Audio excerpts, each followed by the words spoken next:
Hello and welcome to personal finance bulletin money time. मैं हूं आपके साथ सत्यम सिंह और आज हम फिर जुड़ गए हैं आपके साथ आपकी जेब पर असर डालने वाली पर्सनल फिनांस, बिजनेस और पॉलिसी से जुड़ी तमाम बड़ी खबरें लेकर। साथ ही इस बुलेटिन में ये भी जानेंगे कि बजट से पहले वित्त मंत्री ने बैंकों के चीफ से क्या मीटिंग की। तो फिर चलिए शुरू करते हैं इस बुलेटिन में खबरों का सिलसिला। क्या आप भी अपने फोन का इस्तेमाल केवल वॉइस कॉल के लिए करते हैं, लेकिन फिर भी आपको मोबाइल डेटा पैक का रिचार्ज कराना पड़ता है? ये तो फिर भी ठीक था, लेकिन कुछ महीने पहले ही टेलीकॉम सर्विस प्रोवाइडर्स ने रिचार्ज प्लान भी महंगे कर दिए थे, जिससे सिर्फ वॉइस कॉल करने वाले यूजर्स को ना चाहते हुए भी इंटरनेट रिचार्ज कराना ही होता था।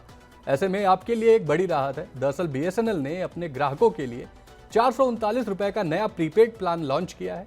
इस प्लान के तहत सभी नेटवर्क पर अनलिमिटेड वॉइस कॉलिंग की सुविधा मिलती है। साथ ही आपको 300 फ्री SMS भी मिलते हैं। बता दें कि इस प्लान की वैलिडिटी 90 दिनों के लिए है।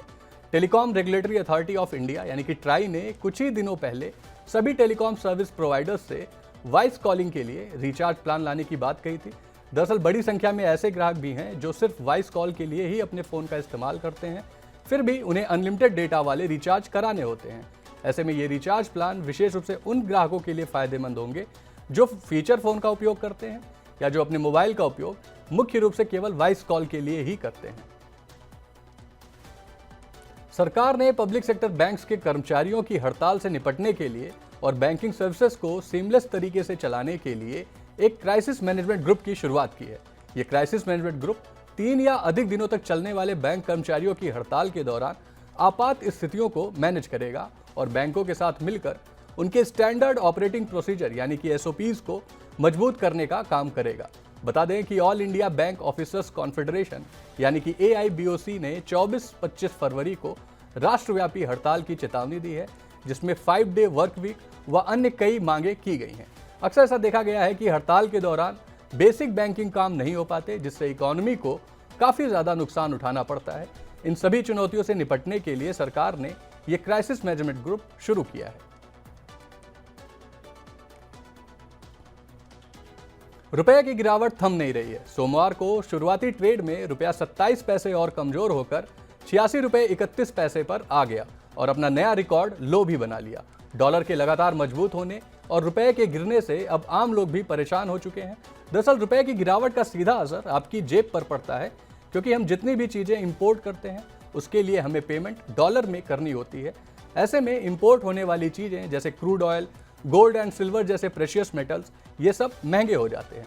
हालांकि ऐसी खबरें भी आ रही हैं कि रिजर्व बैंक खुद रुपए को नीचे गिरने से रोकना नहीं चाहता, वह दूसरे इमर्जिंग मार्केट्स की तर्ज पर रुपए को बाजार के हाल पर छोड़ देना चाहता है।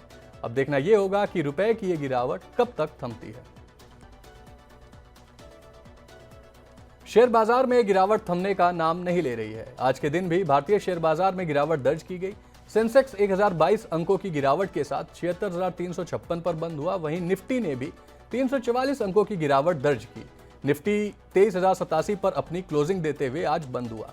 आज की गिरावट के पीछे का अहम ट्रिगर मजबूत अमेरिकी लेबर मार्केट डेटा था, जिससे डॉलर मजबूत हुआ और साथ ही US फेड की तरफ से होने वाले रेट कट की उम्मीदों को भी कम कर दिया। इसके अलावा विदेशी निवेशकों की बिकवाली ने भी बाजार को कमजोर किया। Trent, Adani enterprises, Bharat electronics, BPCL और पावर ग्रिड आज के दिन के टॉप लूजर रहे। वहीं TCS, IndusInd bank, axis bank और HUL में हमें तेजी देखने को मिली। शेयर बाजार में गिरावट लगातार जारी है, लेकिन देश का IPO मार्केट अभी भी गुलजार है। इस हफ्ते भी 5 कंपनियों के IPO खुल रहे हैं, जिसमें एक मेन बोर्ड IPO है। वहीं 4 SME IPOs की शुरुआत हो रही है। इन IPOs के जरिए कंपनियां 934 करोड़ रुपए का फंड रेज करने का प्रयास कर रही हैं। बता दें कि मेन बोर्ड IPO में लक्ष्मी डेंटल का IPO है, जो आज से ही खुल रहा है। वहीं इस हफ्ते खुलने वाले SME IPOs की लिस्ट में Kabra jewellers, Rikhav securities, land immigration और EMA पार्टनर्स का IPO है। आपको बता दें कि लक्ष्मी डेंटल की IPO को निवेशकों का शानदार रिस्पांस भी प्राप्त हो रहा है, जिसमें IPO खुलने के महज कुछ ही घंटों बाद कंपनी को 4 गुना से ज्यादा के एप्लीकेशंस मिल चुके हैं।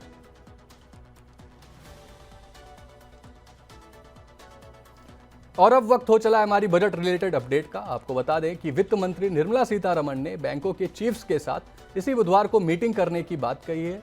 इस मीटिंग में फाइनेंशियल इंक्लूजन के लिए चल रही स्कीमों का रिव्यू किया जाएगा कि क्या बजट में कुछ नई स्कीमों का भी ऐलान हो सकता है या नहीं। इसके साथ ही गुरुवार को रिजर्व बैंक के नए गवर्नर बैंकों के साथ मीटिंग करने वाले हैं। फरवरी में मॉनेटरी पॉलिसी के ऐलान से पहले ये मीटिंग बेहद अहम है, जिसमें बैंकों की राय ली जाएगी। रिजर्व बैंक के मोर्चे पर एक मुश्किल भरी खबर यह भी है कि 15 जनवरी को रिजर्व बैंक के डिप्टी गवर्नर माइकल पात्रा का टर्म पूरा हो रहा है। वे मॉनेटरी पॉलिसी डिपार्टमेंट को हेड करते हैं। ऐसे में नए गवर्नर की पहली पॉलिसी से पहले डिप्टी गवर्नर का ना होना एक बड़ी चुनौती बन गई है। आज से आस्था और संस्कृति के महान उत्सव महाकुंभ 2025 की भव्य शुरुआत हो चुकी है। इस बार के महाकुंभ से सरकार को तकरीबन 2 लाख करोड़ रुपए के टर्नओवर की उम्मीद है। बता दें कि सरकारी आंकड़ों के मुताबिक महाकुंभ में 40 करोड़ से ज्यादा श्रद्धालुओं की आने की बात की जा रही है। सरकार ने इस बार महाकुंभ में लगभग 6,990 करोड़ रुपए का खर्च भी किया है। इस बजट के जरिए कुंभ क्षेत्र में इंफ्रास्ट्रक्चर, हॉस्पिटैलिटी और सैनिटाइजेशन से जुड़े लगभग 549 नए प्रोजेक्ट शुरू किए गए हैं। इसके अलावा कुंभ मेले की वेंडर और बिजनेस इकोनॉमी को भी एक बड़ा टर्नओवर मिल सकता है। बता दें कि सरकार के अनुसार महाकुंभ देश की जीडीपी को भी बढ़ा सकता है, जिसमें देश की नॉमिनल और रियल जीडीपी तकरीबन 1% तक बढ़ने की उम्मीद है।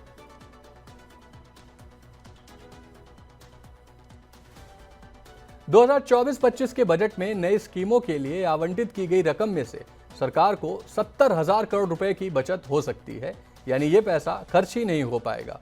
हुआ ये कि सरकार की ऐलान की गई ये स्कीमें अभी तक शुरू ही नहीं हो सकी हैं। बजट में सरकार ने एम्प्लॉयमेंट लिंक्ड इंसेंटिव यानी कि ELI की 3 स्कीमें लागू की थी। इनका सालाना आउटले तकरीबन 10,000 करोड़ रुपए था। हालांकि ये स्कीम्स शुरू ही नहीं हो पाई हैं। फाइनेंस मिनिस्ट्री ने 62,000 करोड़ रुपए डिपार्टमेंट ऑफ इकोनॉमिक अफेयर्स यानी कि DEA के पास रखे हैं, जो कि न्यू स्कीम्स के लिए हैं। इसमें से ज़्यादातर रकम खर्च नहीं हो पाई है और इस फिस्कल में अब सिर्फ 2.5 महीना ही बचा है। आपको ये भी पता होगा कि सरकार ने बजट में कैपेक्स पर तकरीबन 11,11,000 करोड़ रुपए रखे थे और ये रकम भी पूरी तरीके से खर्च होती नहीं दिख रही है। तो ये थी आज के लिए मनी टाइम की तमाम बड़ी खबरें। हम फिर मिलेंगे आपसे अगले दिन पर्सनल फिनांस से जुड़ी तमाम बड़ी खबरों के साथ। फिलहाल आपको मनी टाइम का ये एपिसोड कैसा लगा हमें कमेंट में जरूर बताएं। वह पर्सनल फिनांस, इकोनॉमी और बाजार से जुड़ी हर अपडेट के लिए देखते रहें मनी 9।